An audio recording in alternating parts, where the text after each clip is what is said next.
Allah says categorically in the Quran, لا يسخر قوم من قوم عسى أن يكونوا خير منهم. That one group of people should not mock another group of people, because maybe they are better than you are. Allah says it 1400 years in the Kalam of Allah. He revealed the book. He said, لا يسخر قوم من قوم عسى أن يكونوا خير منهم. What you perceive to be a reality is not necessarily a reality in the eyes of Allah subhanahu wa ta'ala. Not necessarily a reality. Let me tell you a story. Last week we came from Andalus. So let me tell you about this story. It's an amazing story about a Shaykh called Abdullah al-Andalusi. Shaykh Abdullah al-Andalusi was from Spain, but he lived in Baghdad. He was the Imam of his time. He was a Sufi Shaykh. Whose Shaykh was he? He was the Shaykh of Junayd al-Baghdadi. He was the Shaykh of Imam al-Shibli. These were huge, major scholars, Junayd al-Baghdadi. Not only was he Sufi Shaykh, he knew 30,000 muhaddis. He knew 30,000 hadith on the top of his head. 30,000 with the chain of transmission. So he was a Shaykh and he was a muhaddith. He knew he was a hafiz of the Quran. So Imam Shibli said, me, Junayd Baghdadi, we were traveling with the Shaykh in Andalus,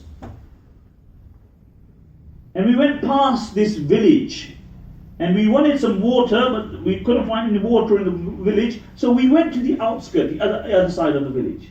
And there were a group of there was a group of ladies taking some water out. And amongst these women was this beautiful Christian girl. She had a beautiful necklace on, bangles on.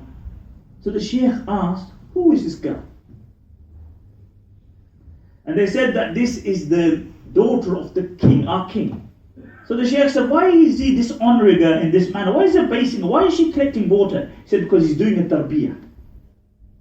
When she gets married, he wants her to serve her husband.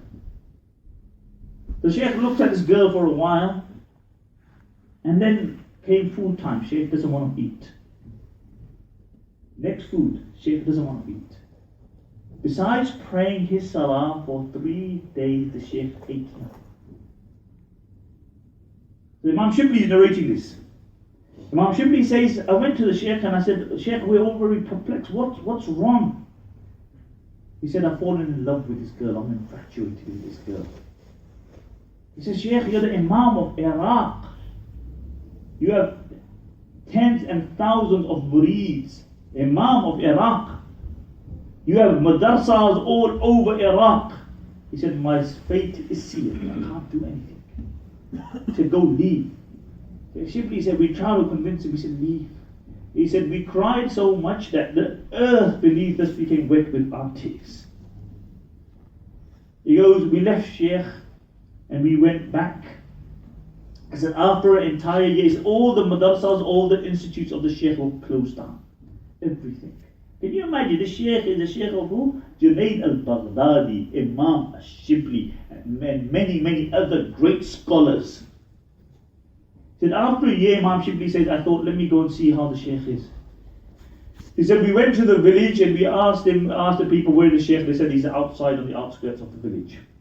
He said, we left to go to the outskirts of the village, and there was Shaykh. He was looking after pigs, swine herd.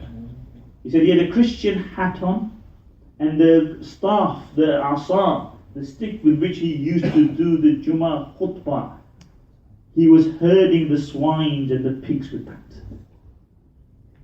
He said we gave him salam, the Shaykh gave us salam back. And he said, what's this, Shaykh? He said, the king had put 3 conditions upon me if I want to get married to his daughter. 1, I must become a Christian. 2, I must serve the church. And 3, I must look after the pigs. And that's what I'm doing. He said, and he said, oh Shaykh, how did this happen?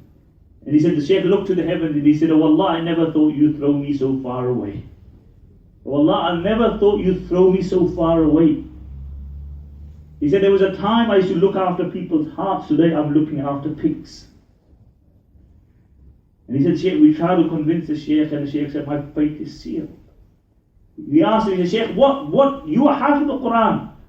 What ayahs do you remember? He said, I remember 2 ayahs. Whoever Allah disgraces, nobody can give him Islam. And whoever chooses kufr after iman, then he has gone astray. It's a hadith, 30,000 hadith with a chain of transmission. Which hadith do you remember? He said, I remember one. Whoever turns away from his deen should be killed. He said, we made dua. Shaykh was crying, so we were crying. He said, we cried so profusely that even the pigs started making noises. The valley sounded like Qiyamah. He said, with a heavy heart we returned. And all the way we were crying. It's a 3-day journey. Into 3-day journey, what do we see? Is that we see the Shaykh coming out of the sea. He just had a bath in the sea. He's in front of us. And he asks us for new clothes, and he's reciting the Shahada. And he takes some clothes, he wears some new clothes, and then he prays his Salah. And then the Shaykh, abdullah andalusi, went back to Baghdad, and he opened his madrasas again. They say after this, his madrasas flourished even more, he had more murid, and Allah increased him in knowledge. So they asked him, Shaykh, what happened?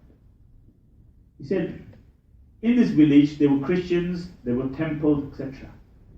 He said, I looked at them, and I looked inside one of the churches.